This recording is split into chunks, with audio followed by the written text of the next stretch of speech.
Congratulations to the NU Lady Bulldogs for beating the UST Golden Tigresses 23-19. We have Coach Regine Diego, Vance Alinsug, and Sam Cantada.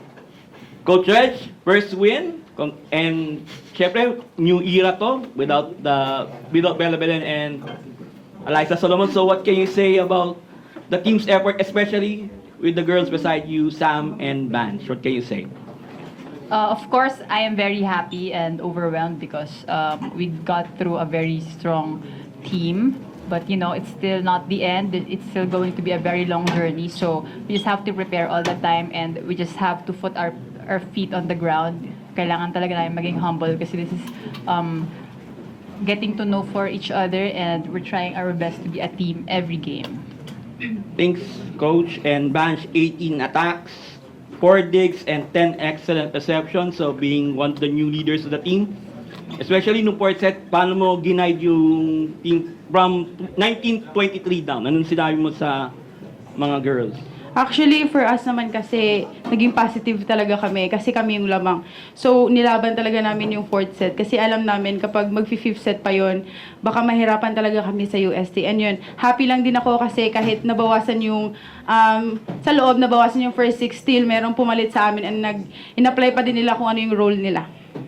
Thank you. And last to our rookies, Sam Cantada, 17 attacks, 1 block, 3 service aces, including yung flatload sa may pag-aabol nyo sa 19-23 deficit, and you have 14 extra receptions and 5 digs. First game, 14,000 plus na crowd. Pinakitaan mo kami. So, ano masasabi mo na eto, nandito ka na ngayon, naglalaro pa sa defending champion? Una naman po kasi sa lahat, may goal po talaga kami.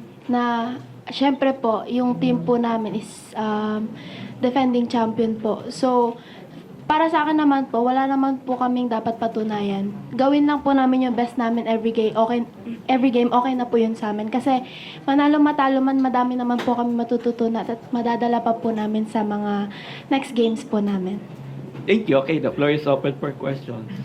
Yun nga, down kayo tapos nasa service line ganun dulo. Ano lang siguro tumatakbo sa isip mo nun and paano mo kinip yung sarili mo na maging composed? Kahit grabe yung crowd, grabe yung atmosphere. Siguro nasa utak ko lang po, tinetesting ako nun sa training. Like, ang pangit po ng mga service ko, inconsistent po ako.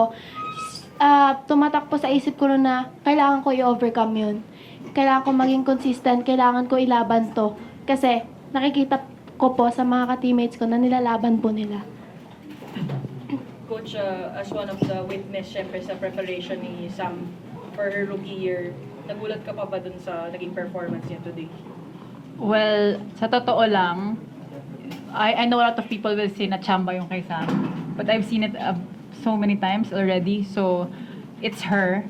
It's her character. She's a really good fighter, lalo sa crucial game. So I didn't doubt her, and I was so sure na she's going to make it hanggang sa dulo. Bunch from having talents, tapos ngayon the luxury of having a rookie na ganyang ka-talented. Gaano ka sa'yo yun na may continuity dun sa talent ng team? Actually, sobrang proud ako kasi syempre, rookie year niya and nakikita ko talaga sa kanya na gusto niya din talagang ilaban yung point kanina, especially yung kanina. And also, sana din is magtuloy-tuloy lang din yung game namin and sana magtuloy-tuloy lang din yung ginawa namin sa yung consistency namin. Saan paano mo tinitake yung pressure or yung responsibility na ganyan kaganda agad yung tiwala ng teammates mo sa akin? Yun nga po, nabanggit ko naman po kanina at yung press con po nung nakaraan po, bago po mag-start yung season. Sobrang grabe po yung pressure po sa akin. Kasi po, syempre, ang taas po talaga ng standard na iniwan po nila Ate Bella. Pero syempre, andyan naman po yung coaches ko at saka yung teammates ko po na tinutulungan po nila ako every training na pinupush po talaga nila ako. Yan po. Our coach, bilang yung last championships po ng NU all had different head coaches po. So, in your term po ngayon as the new NU head coach, parang how are you trying to strike yung continuity po of yung, kumbaga, yung winning tradition while also introducing your own, kumbaga, coaching philosophy din sa team with, na, kumbaga, intact pa rin for the most part, pero yung new faces din po. Well, I've been trying to make this team about them. So our system is not dependent on me, but I'm trying to make it. I want to make them decide what they want, what they're comfortable with, and what they're very good at. So the system is a them system na nililinis lang namin. So I'm not trying to make a really different mga changes na nakakagulat na malalaki. We're just trying to linis what they know already because everybody is skillful na. So yun, tuloy-tuloy lang, and lahat ng mga tutunan nila sa lahat ng coaches nila, we're trying to get the best practices, best things, so that we can still defend the championship.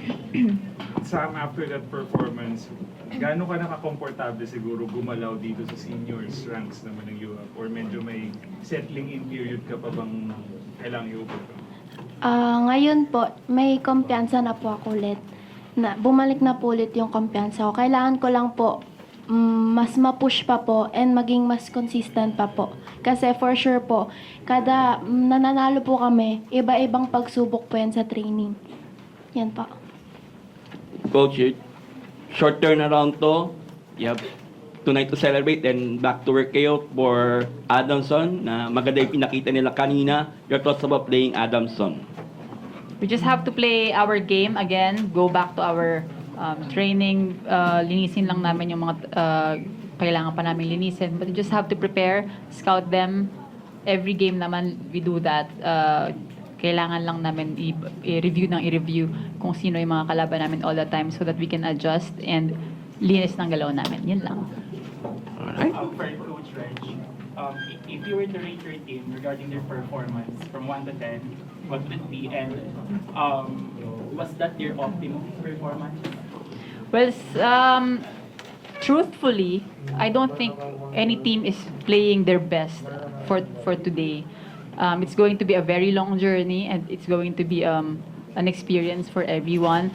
I don't think this is our best yet. Marami pa kami pwedeng ayusin at perfectin. But for sure, we are going to do our best to be better every game.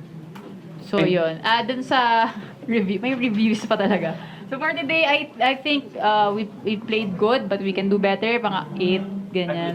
Yeah, still, a win is a win.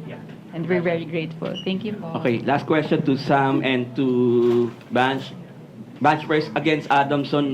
Talagang, they played well this afternoon. What can you say, Banch? Yun din sabi ni Coach Reg is balik lang din kami sa pag-aralan namin sila, viewing kami kung sino yung magiging katapat namin na players. And also, yung Adamson din kasi is palaban sila and madami ding rookies sa kanila. And yun, paghahandaan lang namin siya sa ensayo din. Sam against Adamson. And syempre po, yun nga po, palaban po sila. Hindi po yan sila papayag. Kilala ko po yan, yung kung paano po yung ugali nila. Pero, syempre, hindi rin po kami papayag. Gagawin din po namin yung best namin, palagi. Yun po. Congratulations, Coach Reg, Banch, and Sam.